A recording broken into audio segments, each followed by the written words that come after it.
മറയൂരിന്റെ ചന്ദന പെരുമ ഇനി മൗറീഷ്യസിലും സുഗന്ധം പരത്തും. 1000 കിലോ ചന്ദന വിത്തുകളാണ് മറയൂരിൽ നിന്നും മൗറീഷ്യസിൽ എത്തിച്ച് മുളപ്പിച്ചിരിക്കുന്നത്. ഇതിന് നേതൃത്വം നൽകുന്നതും ഒരു മറയൂരുകാരനാണ്. മറയൂർ പള്ളനാട് സ്വദേശി എൽ പ്രഭാകരൻ. മറയൂരിലെ ചന്ദനത്തിന് നിരവധി പ്രത്യേകതകളുണ്ട്. ഗുണത്തിലും മണത്തിലും മറയൂർ ചന്ദനത്തെ വെല്ലാൻ മറ്റൊന്നില്ല. ഈ പെരുമ കേട്ടറിഞ്ഞാണ് മൗറീഷ്യസിലെ സൗത്ത് ആഫ്രിക്കൻ കമ്പനിയായ ocean aromatic and essential oil limited അധികൃതർ മറയൂരിലെത്തുന്നത്. മൗറീഷ്യസിലെ കാലാവസ്ഥയും മണ്ണിന്റെ ഘടനയും മറയൂരിന് സമാനമാണെന്ന് കമ്പനി അധികൃതർ വിലയിരുത്തി. അങ്ങനെ അവർ കിലോയ്ക്ക് 2000 രൂപ നിരക്കിൽ 1000 കിലോ ചന്ദന വിത്തുകൾ വാങ്ങി. പിന്നെ കമ്പനിയുടെ മുന്നിലുള്ള വെല്ലുവിളി വിത്തുപാകി മുളപ്പിക്കുക എന്നതായിരുന്നു. ഇതിന് വൈദഗ്ധ്യമുള്ള ഒരാളെ വേണമായിരുന്നു. മറയൂരിൽ വനംവകുപ്പിന് വേണ്ടി ചന്ദനം മുളപ്പിച്ച് പ്ലാന്റ് ചെയ്യുന്ന പള്ളനാട് സ്വദേശി പ്രഭാകരൻ അങ്ങനെയാണ് മൗറീഷ്യസിലെത്തുന്നത്. അതിൽ ഒരു കിലോ വിത്ത് എടുത്ത് നല്ലപോലെ മുളപ്പിച്ചു. അത് നല്ല സക്സസ് ആയ കാരണം കൊണ്ട് ഇരിക്കുന്ന എല്ലാ വിത്തും കൂടെ ഞാൻ നഴ്സറി ആയിട്ട് എടുത്ത് കിളിപ്പിക്കാനുള്ള പ്ലാനൊക്കെ ചെയ്തു. ഇപ്പോൾ നല്ലപോലെ കിളുത്ത് വന്നിട്ടുണ്ട്.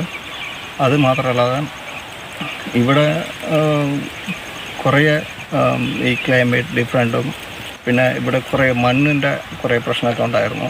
അതൊക്കെ കടന്നതാണ് ഇവിടെ ഈ വിത്ത് നല്ലപോലെ കിളിപ്പിച്ചെടുത്തു. 2 മാസത്തിനകം 1000 കിലോ ചന്ദന വിത്ത് നട്ടു കഴിഞ്ഞു. പാക്കറ്റുകളിലാണ് മണ്ണ് നിറച്ച് വിത്ത് നട്ടത്. ഇപ്പോൾ 8 ഇല വരെ തൈയിൽ വന്നു തുടങ്ങി.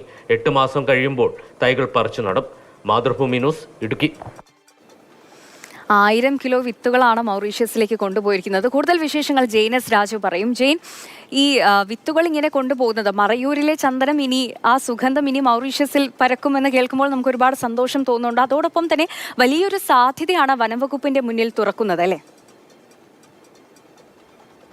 മറയൂരിന്റെ ചന്ദന സുഗന്ധം അത് മൗറീഷ്യസിലും പരക്കും എന്ന് അറിയുമ്പോൾ നമുക്ക് വളരെ സന്തോഷം നൽകുന്ന ഒരു കാര്യം തന്നെയാണ്.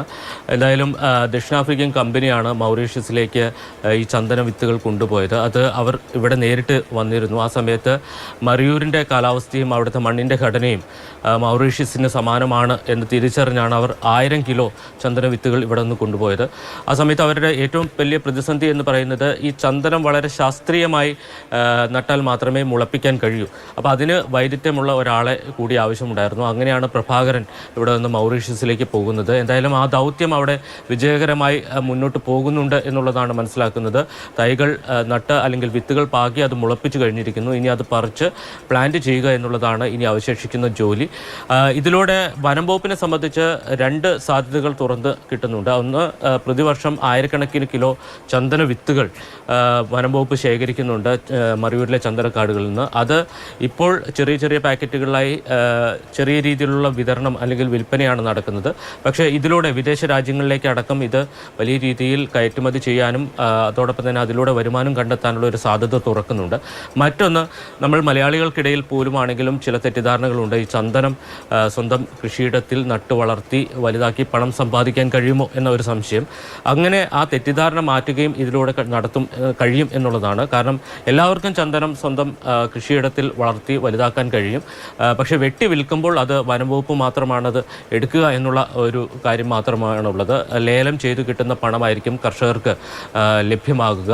എന്തായാലും അതുമായി ബന്ധപ്പെട്ട തെറ്റിദ്ധാരണകൾ പലപ്പോഴുമുണ്ട്. ഈ ചന്ദനം നടുന്നതുമായി ബന്ധപ്പെട്ട് പലരും ഈ ചന്ദനം നട്ടാൽ അത് വനംവകുപ്പ് വെട്ടിക്കൊണ്ടു പോകും എന്ന തെറ്റിദ്ധാരണ കൊണ്ടാണ് പലരും ഇത് കൃഷി ചെയ്യാനൊക്കെ മടിക്കുന്നത്. വളരെ ചുരുക്കം ആളുകൾ ഇപ്പോൾ വലിയ രീതിയിൽ പ്ലാന്റേഷൻ എന്ന രീതിയിൽ തന്നെ ചന്ദന കൃഷി ആരംഭിച്ചിട്ടുണ്ട്. വനം വകുപ്പും ഇത്തരത്തിൽ മറയൂരിലടക്കം ചന്ദന പ്ലാന്റേഷൻ ആരംഭിച്ചിട്ടുണ്ട്. മറയൂരിൽ മാത്രമല്ല, ശാസ്ത്രീയമായി വളർത്തിയാൽ അത് കേരളത്തിൽ എവിടെയും വളർത്തിയെടുക്കാൻ കഴിയുന്ന ഒരു മരം തന്നെയാണ് ചന്ദനം. അങ്ങനെ വനം വകുപ്പിന് ഇതിലൂടെ 2 സാധ്യതകൾ തുറക്കപ്പെടുന്നുണ്ട്. ചന്ദന വിത്തുകൾ തീർച്ചയായും. അതുപോലെ തന്നെ ജെയിൻ സൂചിപ്പിച്ച ഒരു കാര്യം, ഈ ചന്ദനം ഇങ്ങനെ കൃഷി ചെയ്യാൻ കഴിയുമോ എന്ന കാര്യം, അത് പലർക്കുമുള്ള ഒരു സംശയമാണ്. ആ ഒരു സംശയം ദൂരീകരിച്ചിട്ടുണ്ട്.